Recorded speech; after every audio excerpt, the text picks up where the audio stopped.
কিন্তু 1400 বছর আগে রাসূলুল্লাহ সাল্লাল্লাহু আলাইহি ওয়াসাল্লাম এই নীতিমালা শিখিয়েছেন। কি দিয়ে শিখিয়েছেন?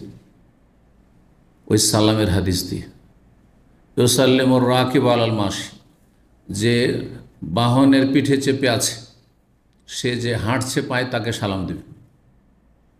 তো সালাম দিতে বলা হয়, তার মানে মানুষ হাঁটে যাচ্ছে, রাস্তা পারাপার করছে, আর আপনি গাড়ি নিয়ে আসছেন, গাড়ি থামবে, আপনাকে সালাম দিতে বলা হয়েছে, মানে আপনাকে ছোট হইতে হবে, কারণ আপনার মধ্যে অহংকার কাজ করছে। আমি গাড়ির মালিক, হ্যাঁ আমি গাড়িতে চেপে আছি আর তুমি পায়ে হাঁটছো, এই অহংকারটাকে চূর্ণ বিচূর্ণ করতে হবে। যার ফলে তুমি সালাম দাও, তুমি থেমে যাও, পদাতিকদেরকে যেতে দাও। অলমাসি আলাল কায়েদ, আর একজন বসে আছে আর একজন হাঁটছে, হাঁটা ব্যক্তি যে বসে আছে তাকে সালাম দেবে। এইভাবে নবী সাল্লাল্লাহু আলাইহি ওয়াসাল্লামের নির্দেশ। তো এই নীতিমালাতে 1400 বছর আগে, তো যেগুলো দুনিয়ার ভালো গঠনমূলক আইন কানুন আছে, ইসলাম 1400 বছর, যখন পৃথিবীতে কোনো সভ্যতাই ছিল না।